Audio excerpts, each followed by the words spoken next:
We're in a dark age.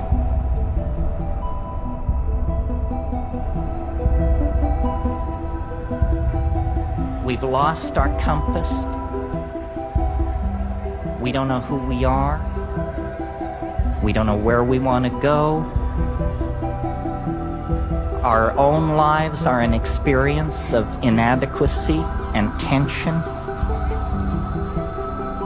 We are a world dying under anesthesia for lack of authentic connection with the living world out of which we came.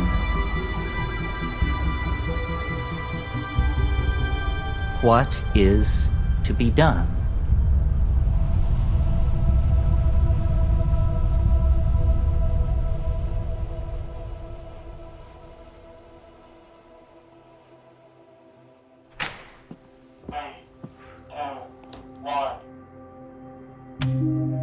My name is Brian Rose, and every day I speak with some of the greatest minds on the planet. Broadcasting messages of inspiration to the world.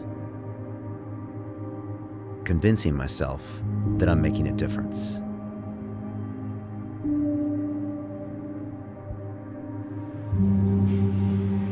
But when I look outside my studio, I see a very different picture. I see a world divided. Anger. Separation. Humanitarian crisis growing by the day. Insanity. The fires have spanned millions of acres. We are nearing a point of no return. But it's not just outside. It's also inside me. Somehow in this age of ultra connectivity, I also feel separated. Something's missing, and I can't figure out what it is.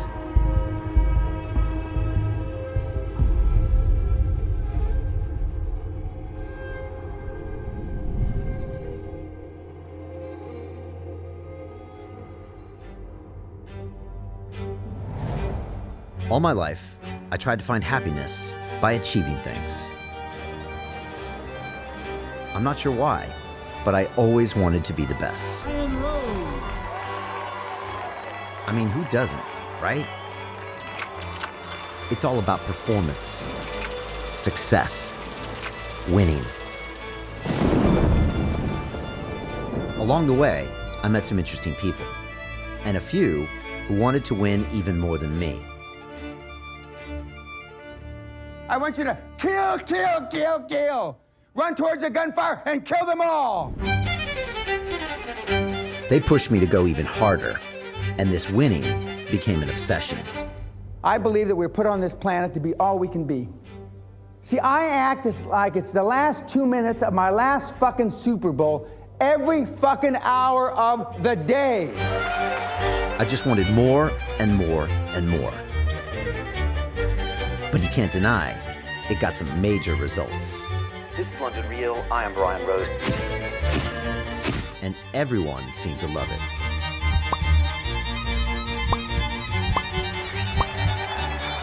Yet it also began to take over my life. And sometimes I get the feeling that it's actually making things worse. Who knows what would have happened if I didn't get that call. Hi, Brian. It's good to see you. This is Dennis McKenna, and a call from him means things are about to get complicated. You see, Dennis is a leading scientist in the study of psychedelics, powerful mind-altering chemicals. He has a different way of looking at things and radical ideas about how to change the world. We had some cool conversations back in the day that I had almost forgotten about. You can think of psychedelics as a scientific instrument to explore the range of consciousness. Psychedelics are dangerous, not because they're dangerous drugs, it's because they make you have dangerous ideas. Right. They make you doubt the program and the agenda of the uber class. This is a war on consciousness, and these plants are our bioweapons. Just ours don't kill people, ours force people to think. Right. I've been working with this new retreat center in Costa Rica called Salterra, and I'm going down there next week, and I was thinking this is a chance for us to reconnect and for you to re-experience ayahuasca. I know it's been a while. Ayahuasca, a plant medicine that has been used by indigenous people in the Amazon for thousands of years. The brew is a mixture of two plants, one of which contains DMT, known as the spirit molecule, the most powerful mind-altering substance nature has created. It's been 6 years since I last drank it, and often the effect is to give you an honest assessment of exactly what's wrong with you. Loud and clear. These medicines, effectively, they're a reset, of our perspective. I think your hard drive is a bit fried. This will put it back together in a more functional way. I mean, look, I'm sure that there's a lot I can learn from the medicine. Like, I won't deny that, but, this just seems to be too soon, too crazy. I just don't think I'm ready to just drop everything. This is more important than what you're doing right now. I can almost guarantee you. Dennis is obviously crazy. I can't leave my business to go to the jungle for a week. Winners don't take days off. I like success. Doing deals and doing one after another after another. I mean, it's an aphrodisiac. I'm high on life. I don't need DMT or ayahuasca. Why? That's all horseshit. Those are for losers. Let's face it, psychedelics have always had a bad reputation. Our culture tells us that they are dangerous drugs, that they'll fry your brain, make you crazy, and even jump out of windows. But all of that is changing, and some people are talking about them differently. All ancient civilizations were using means to alter consciousness, and that they were central to some of the best and greatest achievements. And that's why they called them teacher plants. And then we have our society that comes along. It's just this little blip, of 100 years of high-tech industrialized civilization, and it suddenly pronounces that this whole human heritage is completely wrong. Maybe we should be considering that the depth of human experience is more than just material things and technology and our egos. I do see these medicines as addressing some of the big problems we face as a society. The environmental crisis, which flows from our disconnection from nature, and tribalism, which flows from our disconnection from people unlike ourselves. In both cases, I think it's very ego consciousness in that we're objectifying the other, which once you objectify it, you're free to exploit it, extract it, do whatever you want. It's going to take some consciousness change to get us out of the box we're in. The evidence is there that these compounds used in the right professional way can be very helpful. And so that's the thing, what do you do with this opportunity? How do you do it right? I just wondered, what do you think about psychedelics and what do they do and what don't they do? I have no idea what they do. What we don't understand about psychedelics is a very thick book. They bend the structure of reality. What they reveal to me is how little we know about everything. That's a terrifying thing. Something to be investigated further? With great risk. They can help you orient yourself morally, but look the hell out. The truth is, my work is taking over my life. It's becoming an addiction, an obsession. If I continue like this, something's going to break. I know it.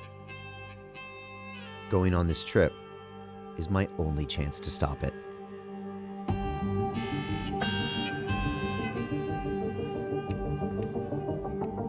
This movie is unlike anything we've ever done. It's a total lack of control, which obviously makes me nervous. In 3 days' time, I am traveling to Costa Rica to participate in 3 ayahuasca ceremonies. And I think I've already forgotten how emotional and how emotionally draining this experience is gonna be. You know, the convulsions, the purging,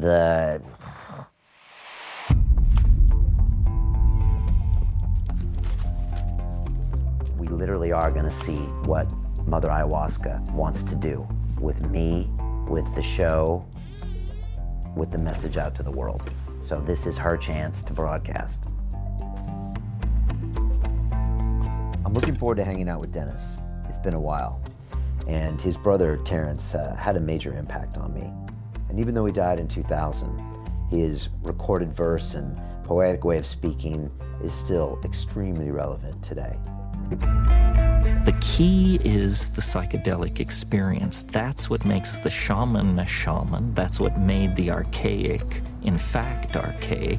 They prepare people for transformation. It gets you used to the idea that the world is not what it appears to be.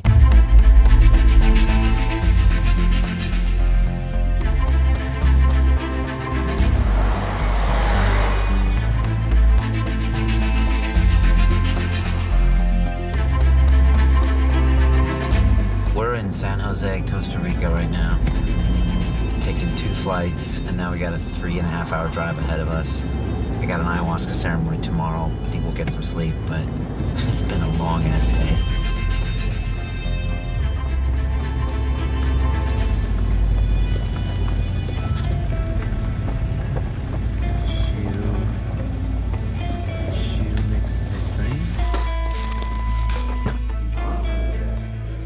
There's a scorpion in the house.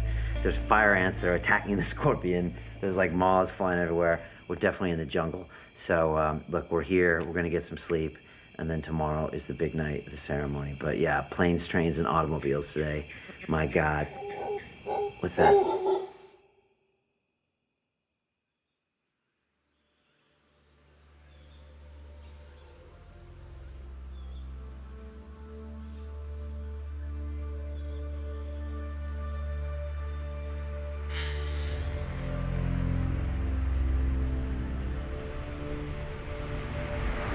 I was just thinking that in London, you're not surrounded by anything in nature, really. There's a few parks. So it's easy to forget about it and not think that it really matters as long as your Uber comes on time and your latte is ready and your organic eggs are cooked for you.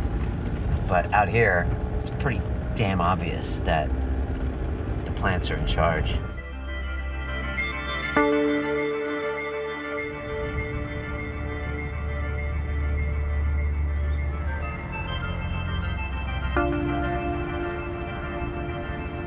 Hi, how are you?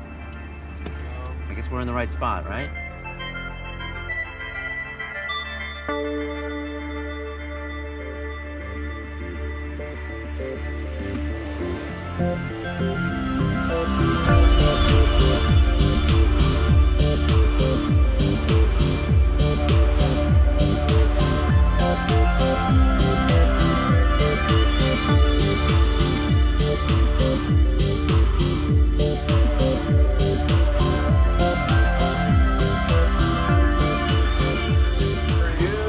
Sir. How are you? Good, great to see you.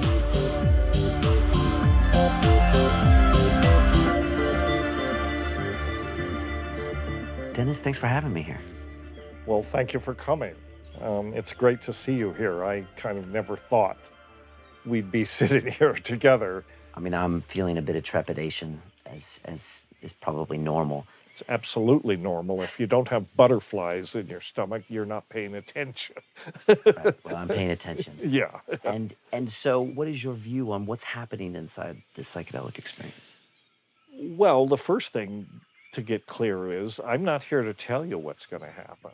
I mean, what happens will be what happens between you and the medicine. That's always the way it is. A good shaman Their job is to set the setting, set the context, and step out of the way. Because the real teaching, the real teacher is the medicine. In the current language of neuroscience, what do these things actually do? They disrupt what they call the default mode network. Your ego is shut up, and you can open yourself up to all these other things that you never pay attention to. And then you realize, wow, I'm missing a lot. These are very important. In some ways more important than what your ego and your default mode network forces you to look at all the time. We say that you don't always get what you want with ayahuasca, but you always get what you need.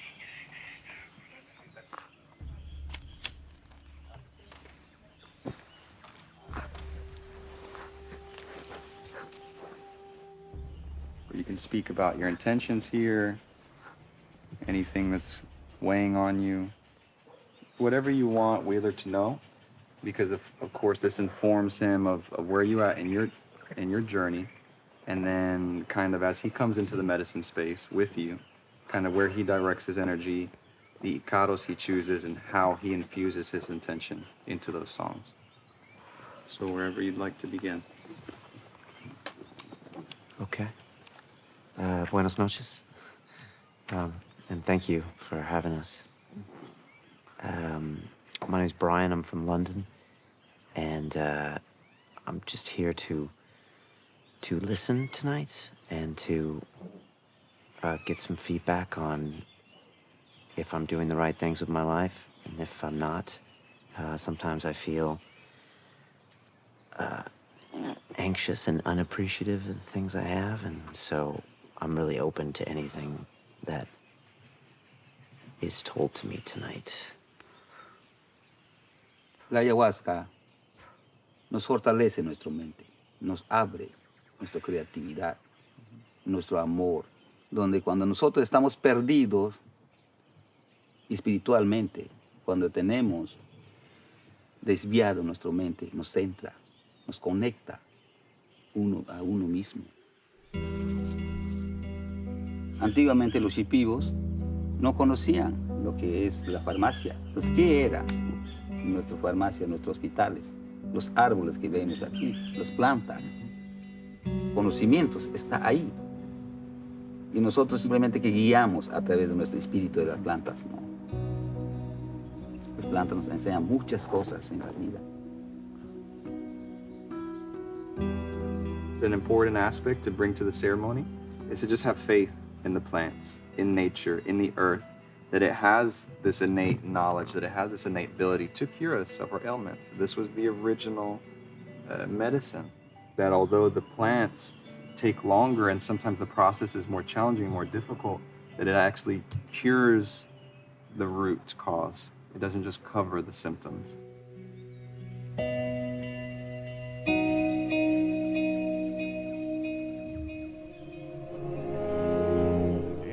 Ceremonies, we like to do 3 with a day in between each one for integration and discussion. The first one, just the ayahuasca is within you and it is opening you up, and it's just getting friendly with it. Skip a day, then the second time you take it, that's when usually you're at the bottom of the abyss. You know, you get to plunge the depths or reach the heights, depending on what's happening. But that's the primary experience.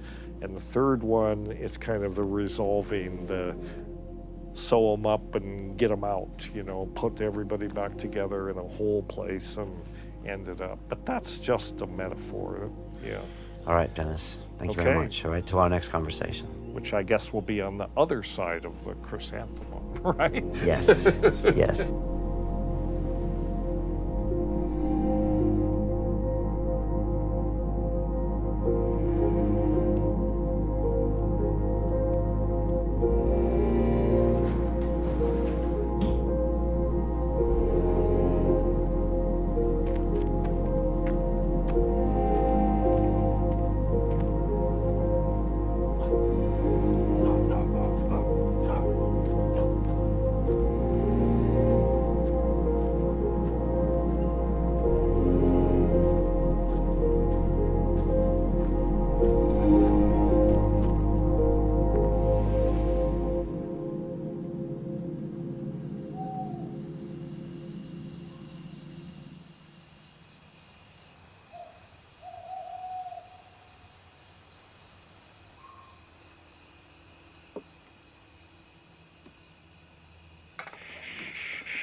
Last night's ceremony was not what I expected. There was no pain or dark visions. Instead, I was shown all the incredible people in my life and how lucky I am. The lesson was simple but important. Something that's easy to forget. be grateful. Honor what you have and those around you. I feel the medicine inside me, opening me up, unblocking me. Now it was time to share my experiences with the group in our first integration session. Today we just wanted to talk a little bit about some tools that we can use to reflect on our experiences and kind of help us move forward and start thinking about what things will be like when we go home. Integration means bringing things into the whole person. When you take these lessons in, it's kind of a process to make sure that it comes into yourself. The Hero's Journal is designed to take you through a self-reflective process of why you're here, what's going on for you. It takes you through preparing for ceremony, reflecting on your ceremonies. And I think I've heard some of you already reframing some of the difficult things you've gone through in ceremony. During the integration session, Dennis told me he had seen some disturbing things last night. While my first ceremony was about gratitude, Dennis had a rougher time and was reminded that the world has real problems. I was wondering if you could share with us a bit about this ceremony you had that was kind of one of the darker ones. Yes, it wouldn't be the first time I had dark ceremonies. They do come up from time to time. I probably have an unhealthy obsession with current events, watching the news and getting further anxious and depressed and afraid, and so that sort of thing comes back on you in your session. It does on me. And, my session, the scenario, it was a dystopian fantasy. It was like a vision of what is happening in the world, about the darkest and most pessimistic way you could look at it.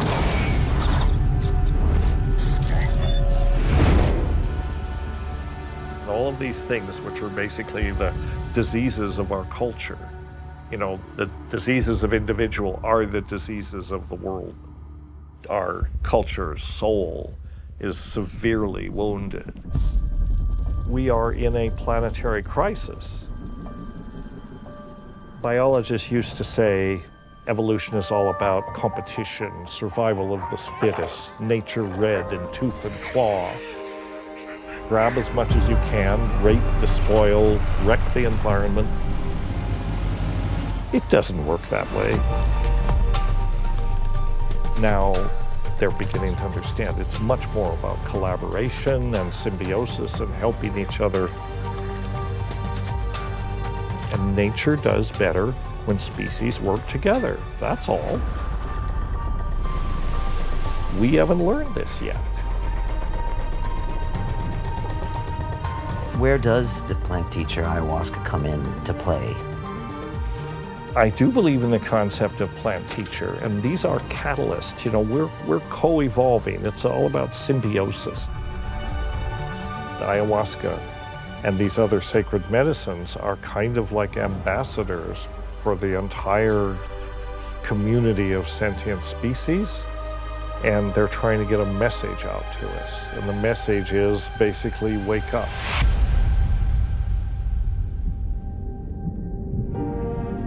These crazy monkeys are either going to save the show or they're going to completely kick everything to pieces.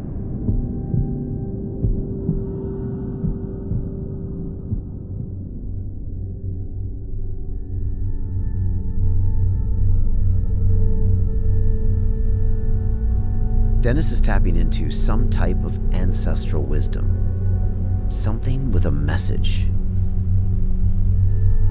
Tonight, he wants to go deeper, and he insists I go with him. So we're going to visit the shaman to prepare a super strength brew. I'm not sure if this is a good idea.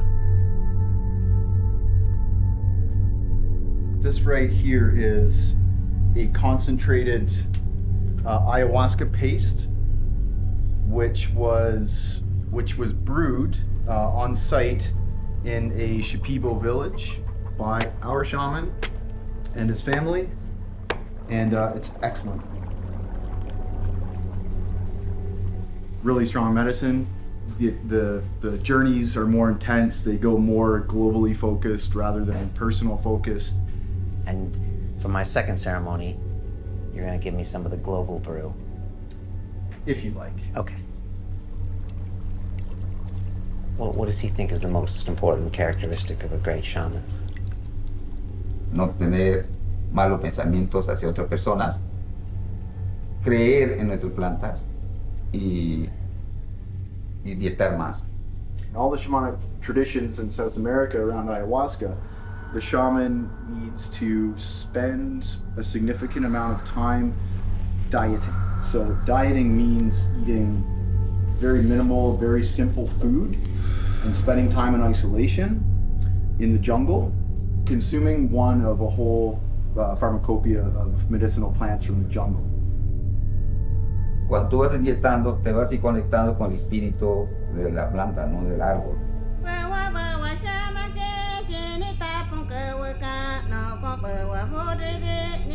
En tus sueños o cuando tomas ayahuasca, te sale.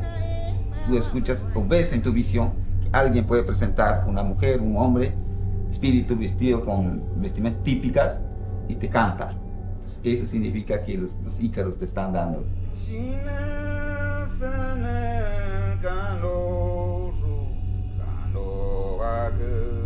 Todo lo que tú ves en su cuerpo, en su mente, en el espíritu, tú vas cantando, alineándole, sacándole. Algunas cosas que no es bueno vas sacando, liberándole, ¿no?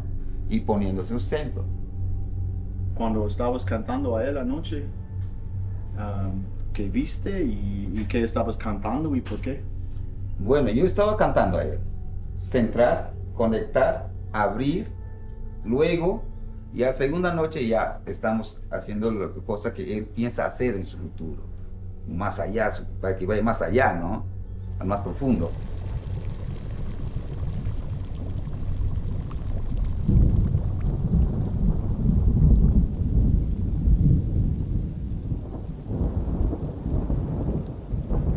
Cada planta tiene su espíritu, pero tú no le ves. Ese espíritu trabaja en ti.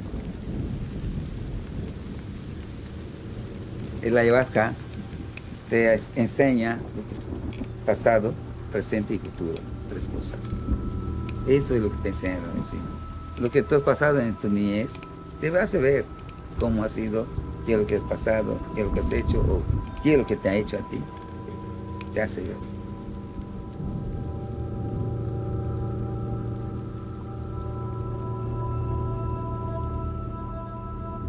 This time I'm hoping we can really get a big perspective and maybe I can learn more about plant intelligence, the environment, us as a species, how we interact on this earth, the future, what things look like when we take different directions. So I really need some bigger answers and bigger questions. I'm in the hands of Mother Ayahuasca, and I got Dennis McKenna on my right-hand side, the shaman on my left, so I'm in good hands. But, I mean, let's be honest, once I'm in there, I'm all alone, and I'm gonna have to just be ready for everything it brings, so.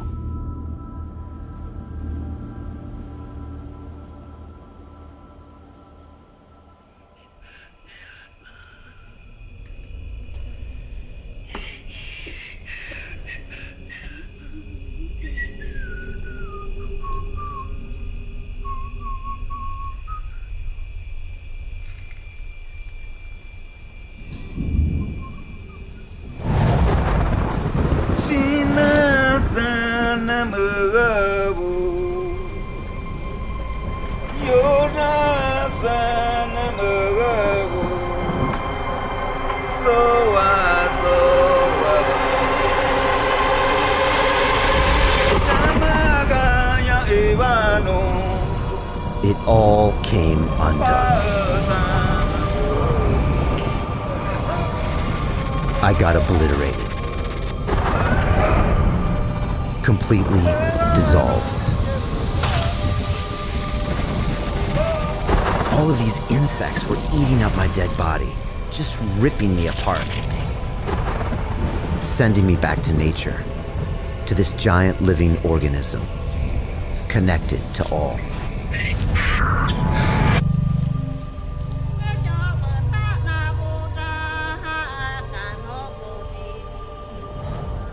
And it said, this is how powerless you are, and how small you are. And this is how big we are, and how long-term we think. You are just nothing here. Remember this.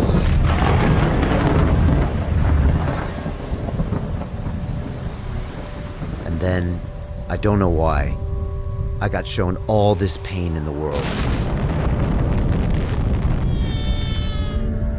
And I was made to feel it.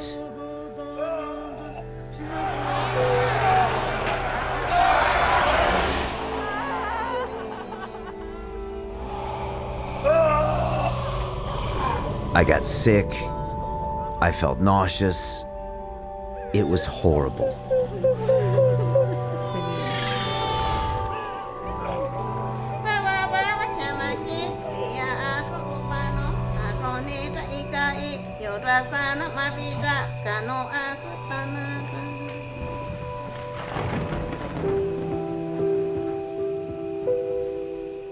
And so at the end, it just took me and stripped me the fuck way back down and just said, what the fuck are you, Brian? Like, you are just this little kid that never got the love that he wanted. You were just this little kid that just wanted some love, and I just didn't get it, and I was crying. I was visualizing this little boy, and this was me when my parents got divorced. And this boy was building up all these walls around him because he had been hurt so much. I'm just feeling the pain, feeling this pain all the time. And it's because I just didn't get this love as a kid. I just didn't, for whatever reason. And I love my dad, and I love my mom, and I love my parents. I don't know, I didn't feel it. And so this is me compensating. And I'm sure Pena sees this. He's gonna say, of course, I told you this. You're compensating, you're looking for love. You're looking for approval. And then just my brain was just all this information, and it just started hitting me with these big lessons. Make her your queen. Make her your queen. Because she's such a big part of my life. And she kept coming up, kept coming up. And I was like, I know this. Gabby as well. So Gabrielle, but like the last couple of years, she's become a teenager, and I'm just not in touch with her, and it's just totally my fault and my lack of ownership.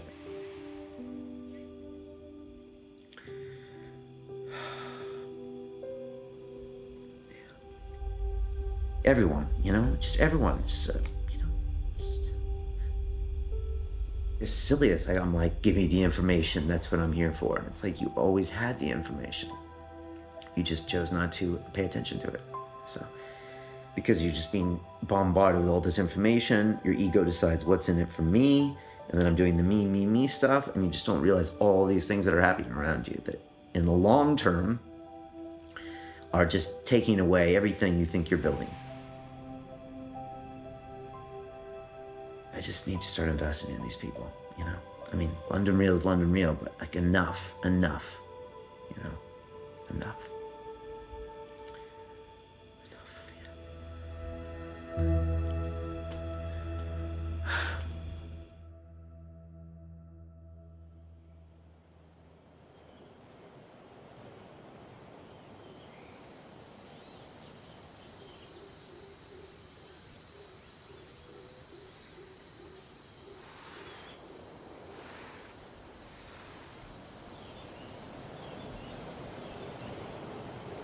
So we had our second ceremony last night. Mm-hmm. And I had quite an experience, probably the most riveting experience of my whole life. It was pretty strong, Dennis. Put that in quotes. Trademark that. But I know what you mean. I'll be interested to see how you handle this tremendous download about your family and all these insights. But I have a feeling that you will do things because you're the kind of guy that doesn't just talk, you do things. When we have a psychedelic experience, we feel like children. It's like seeing the world with new eyes, just open to everything.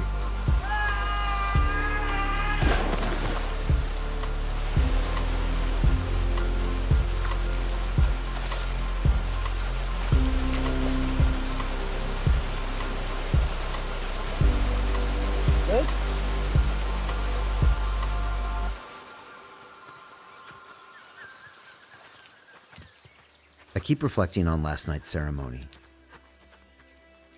I felt connected to everything and everyone. That I was just one part of a much larger organism. This leads to one simple truth. What we do to others, we ultimately do to ourselves. Humans cannot be healthy in a world that's dying. The archaic mind understood that nature is conscious. Nature is alive. Nature is an organism full of intent. Our own decision to view the universe as inanimate, as unintelligent, allowed us, permitted us to dissect it, use it, and deny its validity outside of human purpose. Now the consequences of living like that is coming back to haunt us. You know, we have almost destroyed our home. We have to recover our respect for nature, our love for nature, and we have to realize that we're not running things. The plants are running nature. But if you look at the way that plants optimize their relationships with their environment through very clever strategies, that's a kind of intelligence. You know, we should be so smart. I mean, look at what we do to our environment, you know? So that's a kind of intelligence. They don't think in the way we do. They don't have brains. Brains are overrated. We must give reverence and credence to nature and nature's methods because no other methods will allow us to work our way out of the present mess we're in.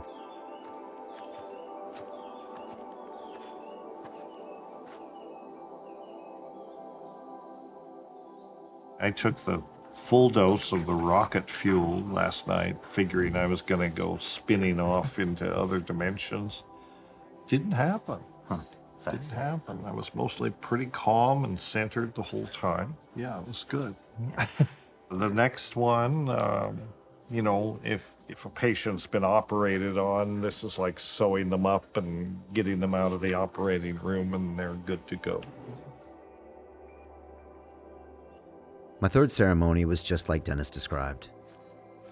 No lessons or visions, just a deep meditation that recharged me. I needed it.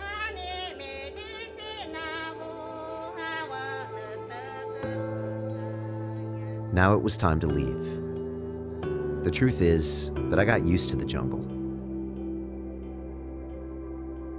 It feels good to be amongst plants and friends.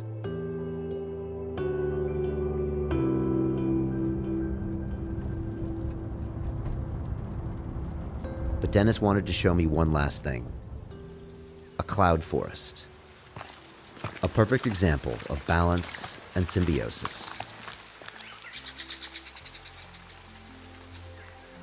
We're in a race. All the forces of destruction and chaos and dystopian futures.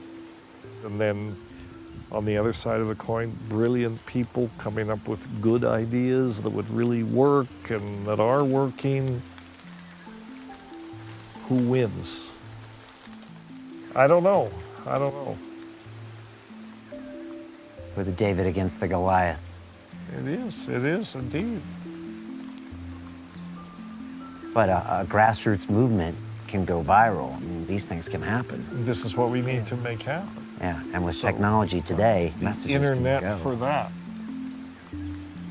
One voice or a few voices can really, you know, have a big effect. Yeah. You are in a position to propagate this message on a global scale.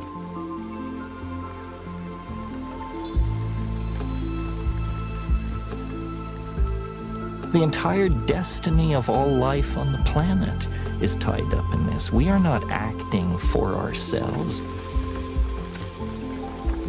We happen to be the point species on a transformation that will affect every living organism on this planet at its conclusion.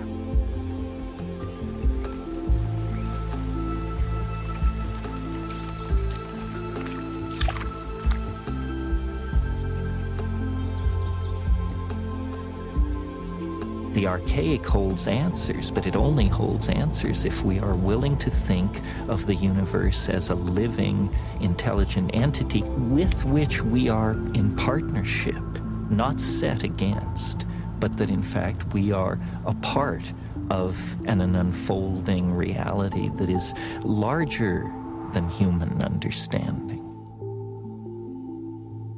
Imagine larger than human understanding.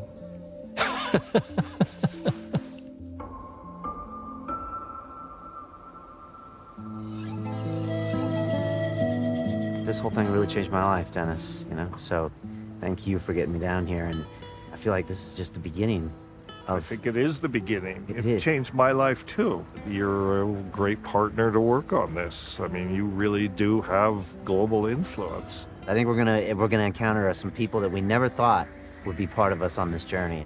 Gird your loins, keep your powder dry. Let's do it.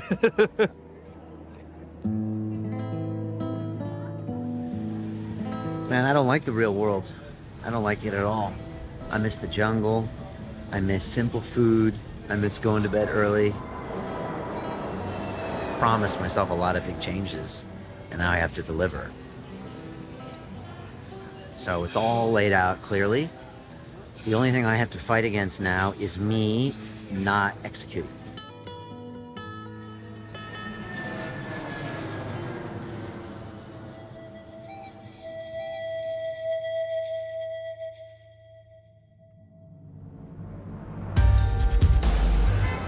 London. Welcome to the machine. I felt it as soon as I set foot on the streets. This was going to be challenging.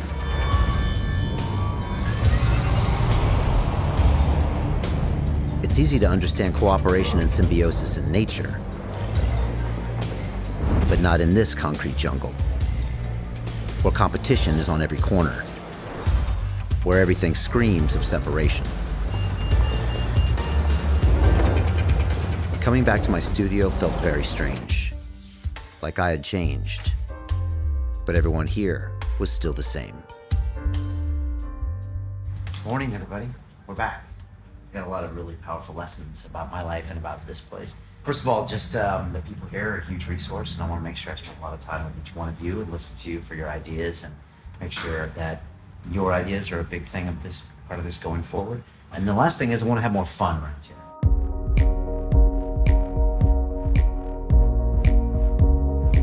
When your boss comes back from an ayahuasca trip, it's not the kind of thing that you expect to encounter in a work environment. You know, things change quite quickly. I want to focus on the people here. I want to listen to my team more. I want to build this space, something that we're super proud of. When he got back, I mean, he was very different. He was visibly looser. He was visibly more relaxed. He decided we needed more plants in the office. Listen to the plants and make sure that we don't destroy them, because they're a huge part of why we're here and maybe even more important than us sometimes. And as egoic animals, sometimes we think we're just better than any animal and any plant, when in fact they have really some fascinating intelligence and they think longer term than we do. He wore some rather interesting shirts for interviews. I'm actually off for 2 weeks with the family to the south of France. My mom's having her 75th birthday and all the kids are getting together, so it should be a lot of fun. I came back to London with grand visions of everything I needed to change in my life. And I started sharing that with people. It's funny, I had an ayahuasca ceremony in Costa Rica. Look, I went down there, I've only been back 3 days. I'm still integrating. I get told that I'm connected to everyone around me. You talked about in the beginning, which is we are all one. And so I took a full dose of the condensed stuff, which was probably a double dose, my second ceremony, I saw a lot of powerful imagery and feelings about this idea of dissolving the ego or beyond the ego. I got absolutely dissolved and having these individual conversations saying, this is the way it's gonna be. Every molecule in my body was just pushed back into nature, and it was shown to me that I'm just a small speck of nothingness in the billion years of life. I would kind of fight back and say, no, we are this human race and we are of feelings, and we must at least try to survive. It's a little too much for some people to handle all of that stuff. I went down to Costa Rica and drank some ayahuasca, plant medicine. Oh, yeah? Yeah. You want to come do that with me sometime? No, I would never do that. They must look at me like a bit of a madman. And allowed me to think about all the possibilities, to open my brain up to all of these ideas and, truths about the world. And it's an amazing space, where it does that, pharmaceutically, or whatever it is.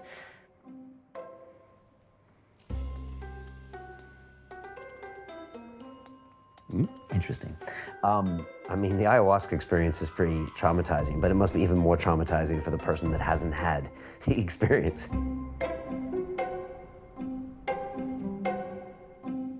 I think he experienced everything in the ceremony, but it's so hard to describe a psychedelic trip. It's impossible, or I don't know what is worse when people really try to tell you what they've been through. Just taking ayahuasca, he just had that different perspective that it's not all about him on the end of the day. We're all one, and we have to, it's like he has to do his duty.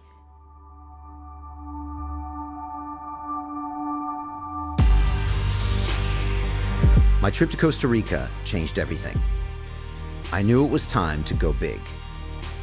I realized London Real would play an important part in transforming human consciousness. So we created a new mission, hired more people, and doubled our output. London Real has a new purpose: to create a mass-scale transformation of humanity into a fully empowered, conscious, and cooperative species. Ladies and gentlemen,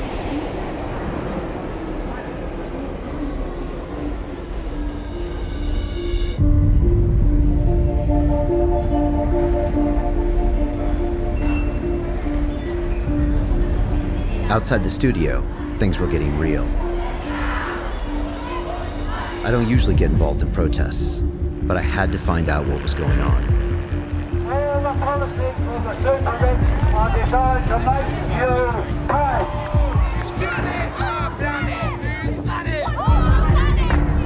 There were a lot of people.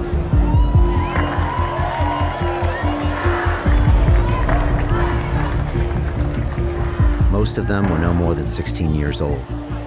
I had never seen anything like it. And it made me think about my own children. What can I do for their future?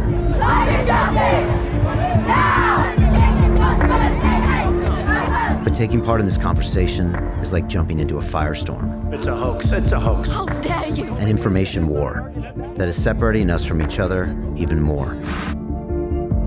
Global warming is the greatest fraud that's been perpetrated on mankind this century. In the cosmos of time, of the 13.8 billion years that we've been on this miserable planet, it's not a fart in the wind. And I'm jealous of the Vice President, Gore. I am jealous he came up with a scam before I did. Dan, you got the money. I've got children. I've got 21, 23-year-old children.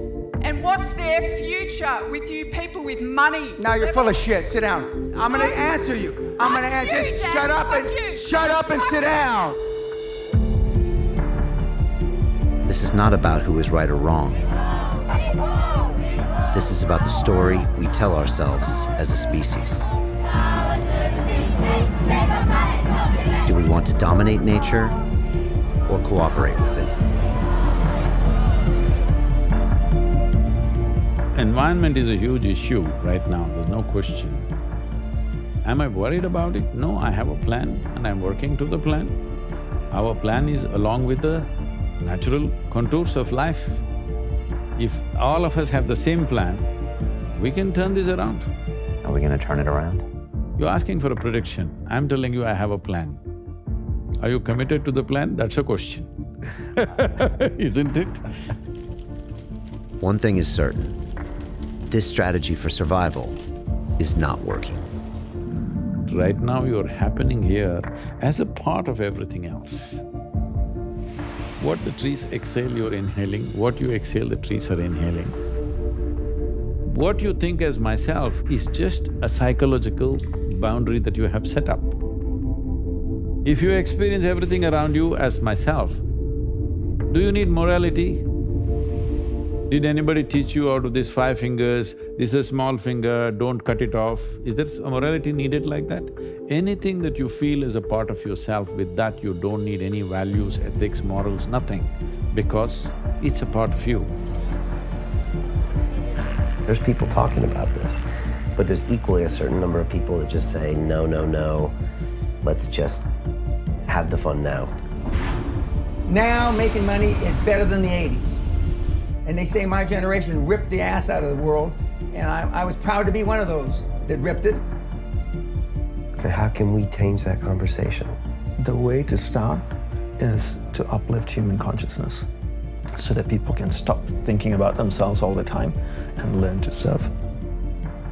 Your greatest contribution to humanity is your own self-realization, your own enlightenment. As you uplift yourself, you uplift everyone else around you. And for me to be the better version of myself, I need to be concentrated long enough so that I can turn my gaze inward, look at myself and go, where are my flaws? My flaws. Unfortunately, the harder I worked on London Real, the less time I had to work on myself. So I've been thinking, I want to host an event that brings everyone together. I'm talking about London Reelers from all around the world.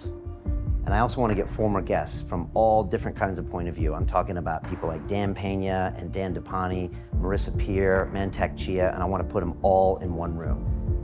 Only London Reel can do this, and I want to go big. As the months went by, our new mission took over everything. The lessons from the ayahuasca were fading, and I was falling back into old patterns. So I decided to ask for help.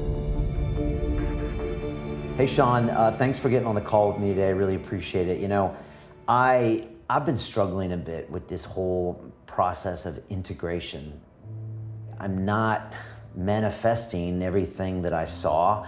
I don't know what to do. Everyone around me thinks I'm a bit crazy. Absolutely, and this is a really common experience. At Soltara, we recommend that people be really careful about how they choose to share their experiences and who they choose to share them with. One of the maestros once said sometimes he doesn't even tell his own wife, because as far as he's concerned, it's between him and the medicine. And so it's that level of sacredness that we really want to encourage people to bring to the medicine. I saw these visions of what I should be and what I was supposed to become. I see that I need to spend more time with my children and, you know, listen to every member on my team and act like some benevolent God. I wrote everything down in the hero's journal, and then I come back to the real world where I have to live, and I can't implement all that stuff practically. It's just not practical. And I guess I saw an idealized version of myself that I can't be right now. And that's frustrating for me. Frustration is an emotion, and oftentimes that's where things head. Is like, how do we address this emotion inside ourselves? And that's why this kind of know thyself, this internal work, becomes such an essential part of that.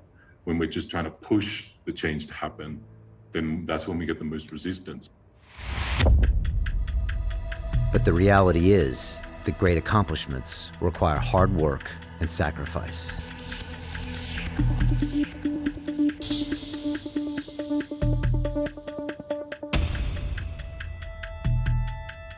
There's no such thing as work-life balance. There are work-life choices, and you make them, and they have consequences. Period.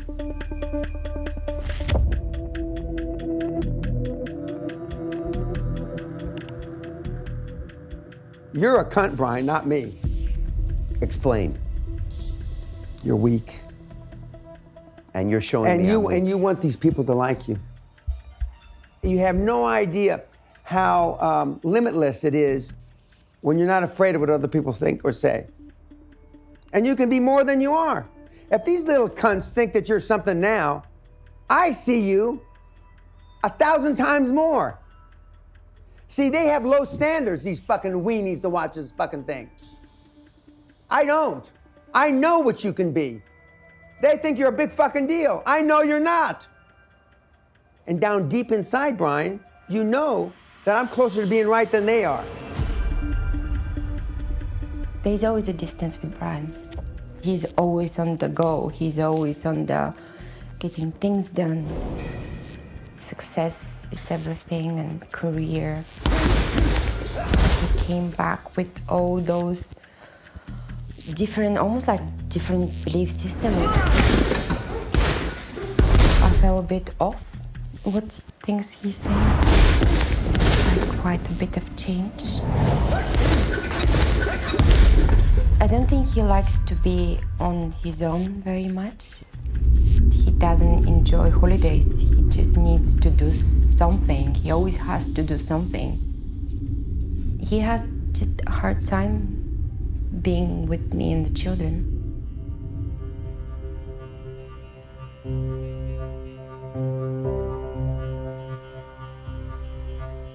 In August, I had 2 weeks off, and I'll be honest, 4 days later, I left and flew back to London alone because I couldn't be the holiday dad. He just couldn't stay with us. So I stayed in Bordeaux with the three kids. It was Damon's birthday, first birthday, and he missed it. I definitely struggle with this problem. And what was on your mind when you were in Bordeaux? I don't know, restlessness, but I just couldn't get this uneasy feeling of things I needed to do. But yeah, this is a big question for me. And even though I know it's part of my character, changing it's another story. Well, this is the challenge. Your core issue has always been a sense of adequacy or inadequacy. Am I enough? That am I enough is a question that comes out of trauma. The work is so seductive precisely because it's so appreciated by the world. If I think I'm not enough, then I want more and more validation for the world that I'm enough. So there's something addictive about that. I mean, if you could do this, spend double the amount, the world would love you even more. Your kids would miss you, and your wife would hate you, but the world would think what a great, even greater guy Brian Rose is. This is where the hunger comes from. You can never get enough. Because by doing, you're never satisfied when your hunger is about being. I'm not sure that you want to stay that way for the rest of your life, because you got these 2 young kids, and what's the message to them? And that is restless around them. That it's their fault. Yeah. That's somehow they're not adequate, which happens to be your particular life story. So I'm persisting this throughout the generations. So that this is how we pass it on. And when you're restless and unhappy around your kids, they get a message that it's about them. Because children interpret the world in those narcissistic ways, that whatever happens is because of me. So this is a highly traumatized society. But I'm saying this is the world that we're living in, so this is the world in which there's even more need for self-examination, for painful inquiry. So in a sense, the worse it gets, the more it induces people to ask the right questions.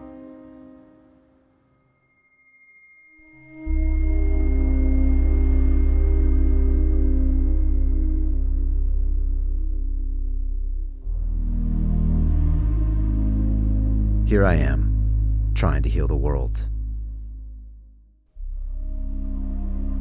But instead, I'm hurting everyone around me.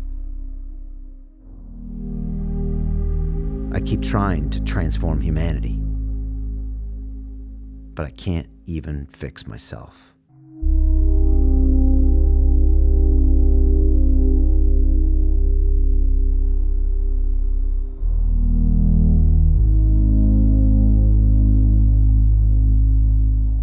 When I'm not in the ceremony, I go back to default mode as well.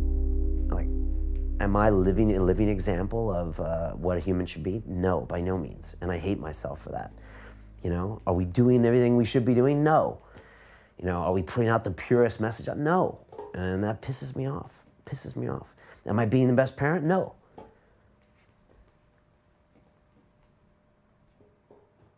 Look, we are not going to save the world. The world needs to be saved by every person in this world. That's why this film cannot finish in a happy ending. It's like, what are we going to do? Are we going to save 7 million of people? They need to save themselves. Yeah, I know, but still, I mean, Jesus fucking Christ, you like think I could be a better example, you know? It's very frustrating.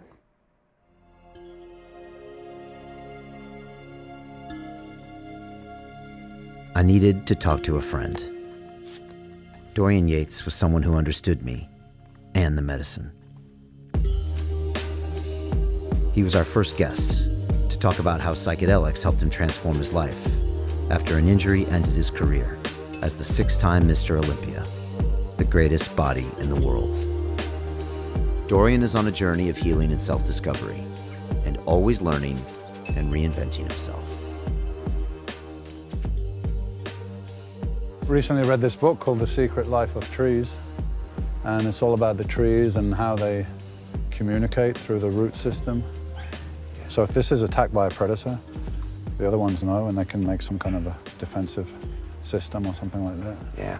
So are they trees, or are they just one thing? Yeah. You know, like people, we all think we're separate, but we're all one unit at the end of the day. Dorian just had an ayahuasca ceremony himself. A tough one. It was intense. It was probably the most intense ceremonies that I've been through. All my physicality was taken away. I couldn't literally move. Tough guy, you know? Okay, think you're a tough guy, a strong guy? Okay, let's see, smash. Now, what are you gonna do? Now, who are you? I think the big message there for me was that it's okay to be like that sometimes. It's okay to ask for help, because I was not used to doing that. Still, you know, that Western macho male mentality that you got to be strong always and don't be vulnerable and don't ask for help, and all that was just taken away from me. The root of it is a 13-year-old boy that lost his father.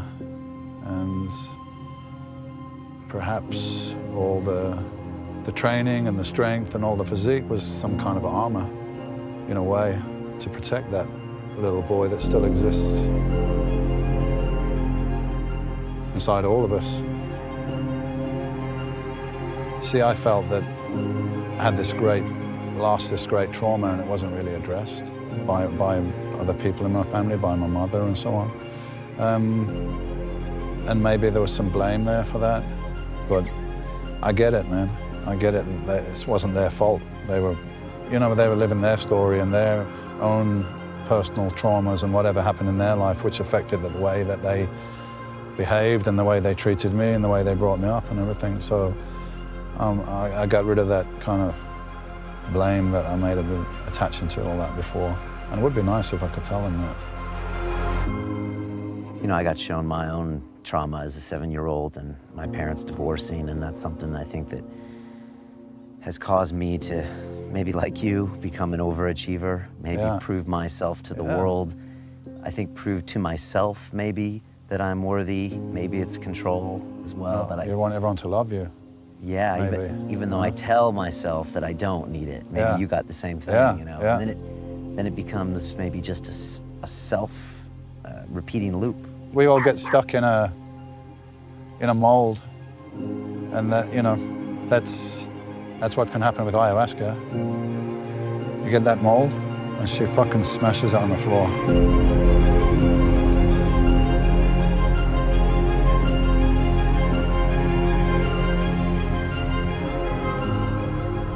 The integration process of trying to now become that vision I've seen of myself is hard, and I think most people don't understand that. The ayahuasca is not like you're done. Matter of fact, it can be even harder when you come back because you see who you could be, and then you're not, and then the rest of the world is happy where you are, and you have to kind of push through that. Well, sometimes when you go on a spiritual journey, I mean, I've said to myself sometimes, I'm like, this is great, but wasn't ignorance bliss? You know? It probably wasn't, but I mean, anyway, you can't go back. For me, I'm on a journey and I'm learning something every time, and I know there's still more to learn. For me, this thing when I was 7 years old keeps coming up, and I don't know, I'm thinking maybe I should go, you know, talk to my parents about it and just maybe have... You're lucky they're still here, that you can do that. I can't. My father died, my mum died, so I can't even tell them about this, but sure, if your parents are here, man, why waste the opportunity? Go speak to them.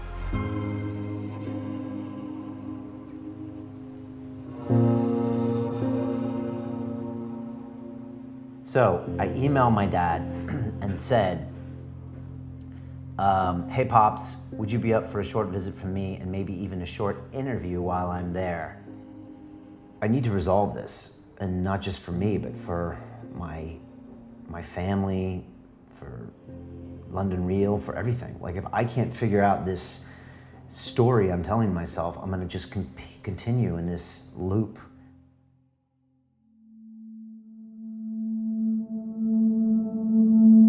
My guest today is Dr. Joe Dispenza. You specialize in teaching people to rewire their brains and recondition their bodies to make lasting changes. Dr. Joe, welcome back to London Real. Thanks so much, Brian. I'm always happy to be with you. I'm going to San Diego to really sit down with my parents and talk about this traumatic memory I had when I was 7. But I don't think I'm looking for an answer from them, because there isn't an answer. I think the only answer is my projection of my new me and my new future, right? Exactly. What you may want to understand is how they felt. That's more important than anything else. Like, it hurt us to see you hurt.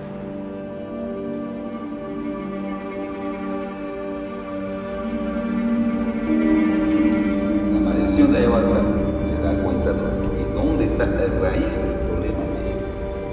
Pues ahí se trabaja. Hey, keep it moving, huh? No loitering here. All right, you don't look like you belong in this neighborhood. Give me a hug. All right, good to see you. Once you understand their struggle, you'll understand your struggle. You were a 7-year-old boy that you thought it had something to do with you, or you thought it was something wrong. What was I like as a kid? You would kind of bang things on the walls, and, you know, you wouldn't just cooperate at all. Do you think I was angry because of the divorce? Possibly. I mean, divorces always hurt kids, but I really wanted to minimize it. For me, you know, when I do these plant medicine ceremonies and these ayahuasca ceremonies, like, most times it goes back to that moment when I was 7, and you told us about the divorce, and I think for some reason with my personality, I was just like, I just built these walls all up around me at that time, and that was just like, so it was like, I think I just built these walls up. Then I think I realized I was just trying to keep people out of my life so they wouldn't hurt me. Yeah. So, right. So I think that's what that was. Yeah. Yeah, especially anybody that could hurt me. Yeah. So I think that's what. Yeah. Give you a hug right now.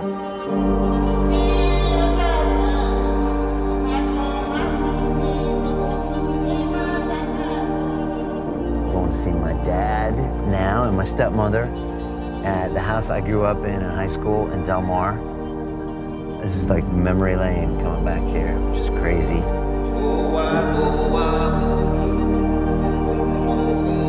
When does the story end? If not now, when?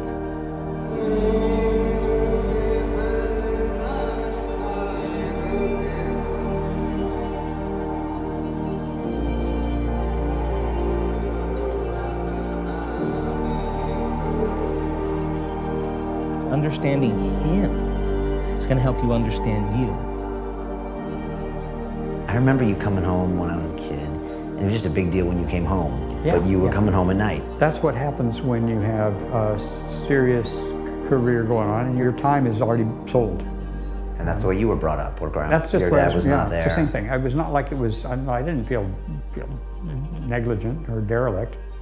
So when I was 7, you ended up moving to a different place. Yes.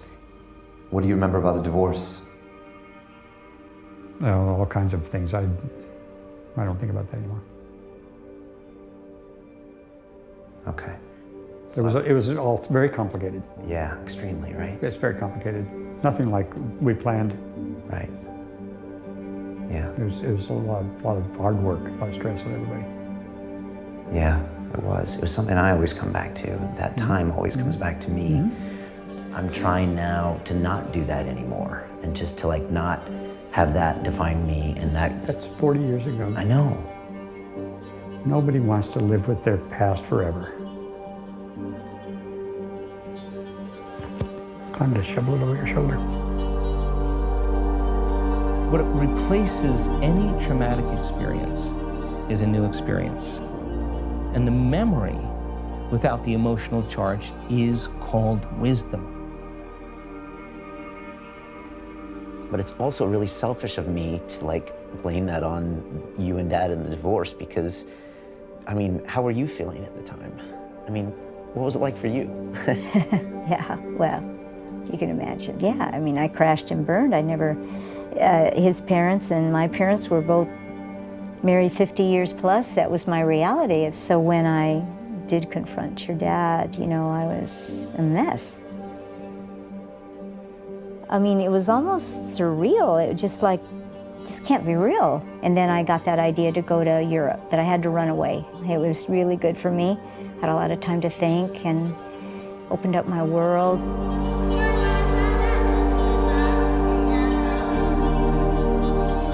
You no longer say, I am this way because of that event.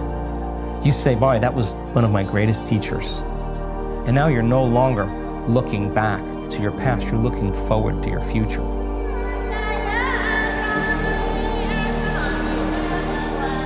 That tragedy freed me to live a potential that I would have never been able to do, or never allowed myself to do. In reordering my life, I had to think about, what do I want to impart to you? I really wanted you to have exposure outside of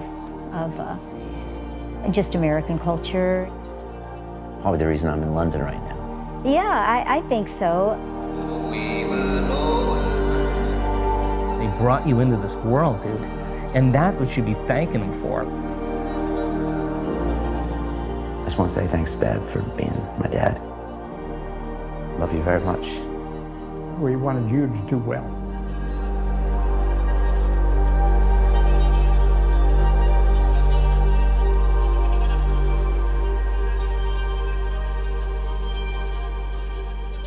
What if the worst thing that happened to you becomes the best thing that happened to you?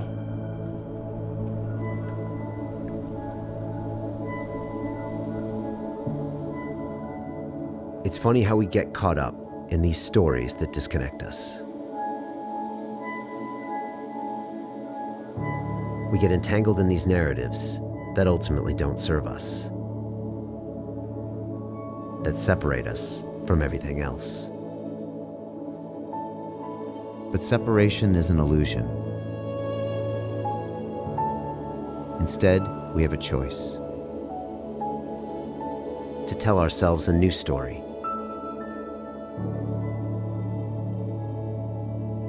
Yes, change is usually uncomfortable and oftentimes scary. But isn't that why we are here? To fail, to learn, and come back stronger? To find a way to heal our wounds. not just for ourselves, but for everyone around us.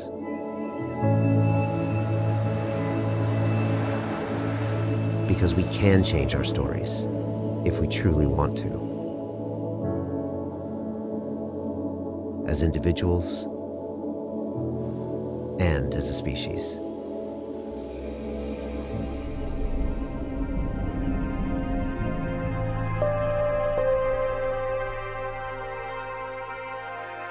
There was one last thing I had to do. Speak to my mentor about all of my experiences. And try to convince the $50 billion man to look at the world in a different way. You know, last year in July, I went down to Costa Rica for some of my plant medicine ceremonies, ayahuasca. And you were there, Dan Pena. And I need to tell you what I saw. I mean, this is serious. And first of all, I pretty much just get obliterated as a person. And Mother Earth or Gaia, whoever it is, pretty much just dissolves me and says, all you humans are just nothing. In the grand scheme of time, you are really nothing more than a fart in the wind. And it was a painful thing to hear. It was brutal because I couldn't run away from it. I couldn't check my Facebook feed. I couldn't call my mommy, right? And on the same note, I came back with a counter argument and said, okay, yeah, but right now we're here and we're humans. And I started seeing human archetypes that are helping us survive. And I saw you in a big way, just like your head was right there, pushing us to be the best version of ourselves or die. And it was just really powerful for me. So I just want to, I kind of want to honor you for everything you do, because that's a big deal, and what you do is a big deal. You're trying to course correct a human species that's going the wrong way. Correct. That could kill itself. Correct. Okay. You already think we're fucked. Yes. We're dead. We're all dead. In the next... We're dead. You know, maybe 200 years, 400 years, 300 years. We're finished. No matter what. No matter what. But if it's like I dreamt 5 or 6 months ago, a QLA mentee, probably a reeler, came up with a cure for everything. From cancer to impotence to fucking everything. He gave it away. He fucking gave it away. I dreamt it just as clear as I'm watching you right now. You menteed someone who saved the world. Yeah. And then love worked. That's very amazing. That's heavy, and that is the true act of love. Dan Pena just said on record that maybe love worked in the end. At the end. Dan, why wouldn't you drink ayahuasca with me?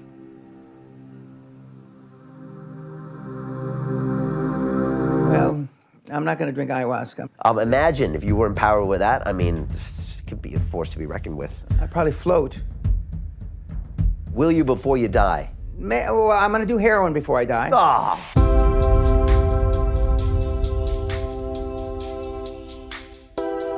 We are facing a global challenge. It looks pretty crazy out there, right? Our actions in the next 50 years are going to determine if we survive or not. It starts with you making a choice inside. That's how we're going to get through this. And that's why I think this isn't a moment of crisis. I think this is an amazing opportunity. I know because I'm on the front lines. London Real via YouTube and iTunes and all these things has spread these incredible messages. People get it. They want to hear this. All of you want this information. The next level of evolution is 7 billion humans come together to create a super organism called humanity. And I'm so blessed to have this technology and this connection. We couldn't have done this 20 years ago. Is this a coincidence that this is here now? I think it's one of our best opportunities. What would it be like to raise an entire generation of young people based upon what we now know to be true in science, that cooperation is a fundamental rule? And so I ask you today, I'm asking you right now, who will you become? How will you contribute? And how will you transform yourself? Every day you make a difference of some sort, and you have a choice as to what kind of difference you're going to make. What am I afraid of? Ask yourself that. It's really powerful, that fear. We usually run away from it our whole lives. That's actually something that we can learn to go into. Discomfort and fear is an arrow. It's here. This is where the gold is. X marks the spot.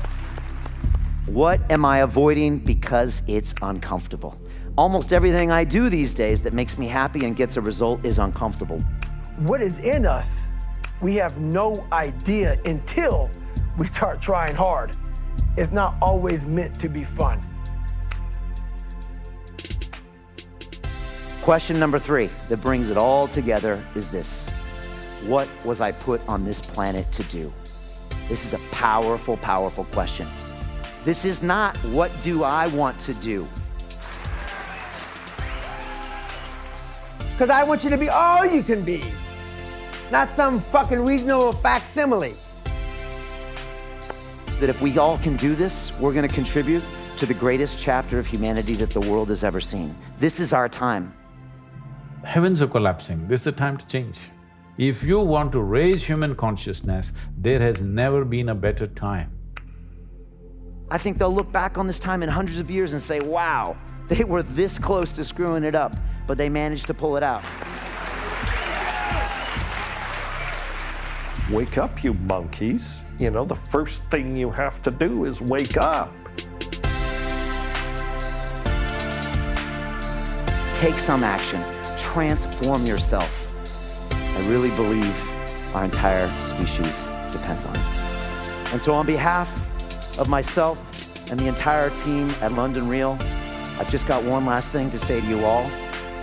Let's fucking do this. Thank you. Thank you.